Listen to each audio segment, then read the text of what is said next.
Just when you think the games industry couldn't be any more out of touch, Ubisoft CEO tells us that microtransactions in single-player games make the player experience more fun, while the same document admits they're worried about scaring players away with too many microtransactions. And if you don't like paying 10 quid to level up faster in a single-player game, well, apparently that's not customer feedback, mate. That's what Ubisoft now officially classifies as bashing. Hostile attacks on their reputation that require entire internal teams for crisis management. This isn't just tone-deaf corporate messaging, this is a psychological profile of a company that views players as revenue sources to be manipulated, and they finally let the mask slip in the most devastating way. So Ubisoft just recently published their official annual financial report for 2025. It's a huge 400-page document that covers absolutely everything you could ever hope to learn about this pathetic company, and buried in all of that corporate doublespeak is the most accidentally honest confession in gaming history. They claim their golden rule when developing premium games is to allow players to enjoy the game in full without having to spend more. That's their official policy: full enjoyment, no additional spending required. But they're also selling £10 XP boosts in single player games because, according to their CEO, it apparently makes the player experience more fun. Now, I'm not a corporate executive, but if your game requires paying extra money to make it fun, that suggests that your base game isn't actually fun. Just a thought. But here's where these Muppets really show their hand. So that same document admits they're worried about scaring players away with too many microtransactions, while simultaneously claiming they respect the player's experience. So they know these systems are potentially harmful, they know that we don't want them, but they're implementing them anyway because they're just more fun. But it's okay because apparently they're always optional. In games deliberately designed to slow your progress until spending money feels necessary, that's not optional, that's psychological manipulation with a corporate marketing spin. And just in case you think this is all accidental corporate messaging, here's their actual strategic planning document. Look at this. They've got a happy little smiley face surrounded by monetization strategies. They are flailing. They're so deluded and out of touch, it's genuinely mind-blowing. But this mindset didn't just appear overnight, it's the culmination of years of systematic player exploitation that we've just let happen. You can actually trace the exact moment Ubisoft decided player trust was worth less than microtransaction revenue. October 2017, Assassin's Creed Origins. They kept it relatively tame back then, mostly cosmetics, some treasure maps locked behind real money. Still crossed the line, of course, but nothing too extreme. Then in October 2018, Assassin's Creed Odyssey launched with £10 XP boosts for single player content, not cosmetics, not optional fluff, but fundamental progression in a story-driven game that you've already paid full price for. And by 2019, these microtransactions were generating 262 million euros compared to just 256 million from actual game sales. For the first time in the company's history, selling microtransactions made more money than selling actual games, and that's when they knew they had us. But the real betrayal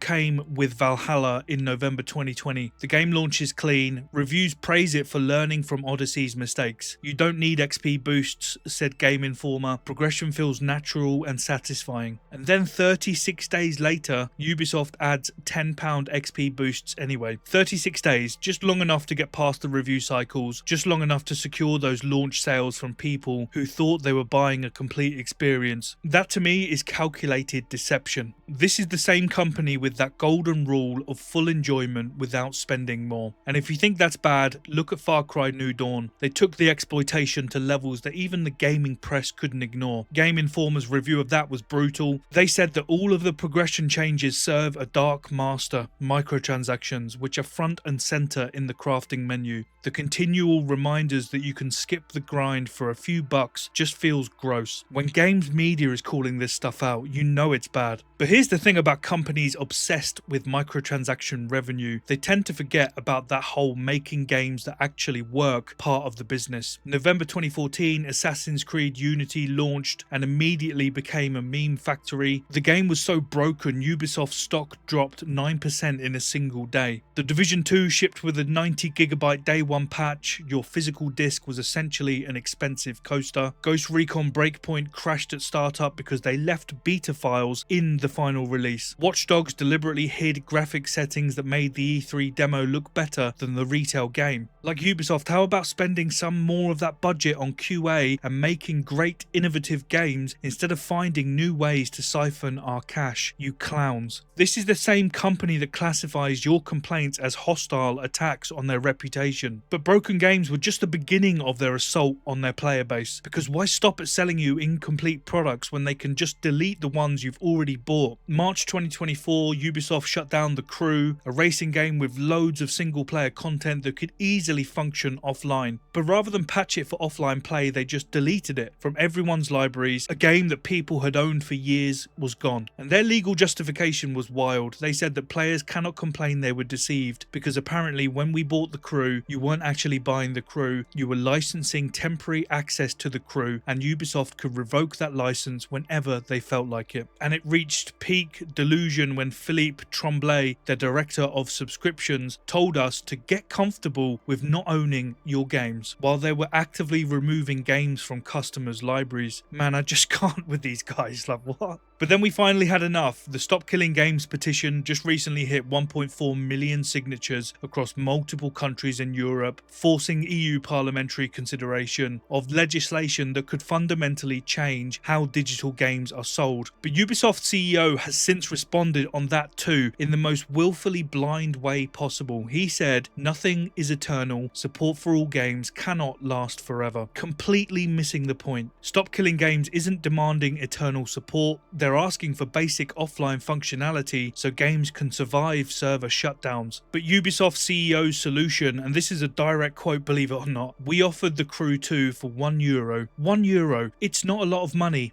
Yeah, that's €1, mate, for a completely different game. That's not preserving anything. That's like your house getting demolished and the council offering you a tent because it's still a shelter." But here's where the story gets quite satisfying, because after years of systematic player exploitation, after billions in microtransaction revenue, after treating customers like walking wallets with no brains, it's all falling apart. Ubisoft stock has declined 53% year over year as of today. 53%. That's billions just wiped off. Investors fleeing a sinking ship. The company posted a €500 million loss despite generating billions from these microtransactions that supposedly make games more fun. Mass layoffs, project cancellation, studio closures, selling off a quarter of the company to Tencent. The sustainable business model built on player exploitation turns out to neither be sustainable nor good business. Who's having fun now? And the beautiful irony of it all is all of these microtransactions that were meant to secure Ubisoft's financial future have created an unsustainable business model that's now threatening the entire company's existence. It turns out when you spend years teaching customers not to trust you, they eventually stop buying your slop. Which brings us back to the 2025 financial report. This is a CEO desperately, embarrassingly trying to convince investors that systematic player exploitation is actually a sound business strategy, while his company completely burns around him. This document reads like someone trying to gaslight reality itself. Because here's what this new financial report really tells us. They know these practices are harmful. They literally have teams dedicated to monetization and associated risks. Entire teams of people whose job it is figuring out exactly how much they can exploit players before we stop buying their games. That's a systematic calculation of how much psychological manipulation we will let them get away with. They classify legitimate customer criticism as hostile attacks that threaten the company's reputation, not feedback about genuine problems, not indicators or clues that they might be doing something wrong, attacks that require crisis management. This is a company so disconnected from reality that they think telling us microtransactions make games more fun while admitting they're worried about scaring us away with microtransactions. It's just deluded. Take a look in the mirror, for God's sake. The sad truth is Ubisoft isn't unique. They're just the most incompetent at hiding it. Other publishers implement similar systems. They just have functioning PR departments and don't talk about it publicly. The sweet victory of it all is it's failing. The stock price, the mass layoffs, the €500 million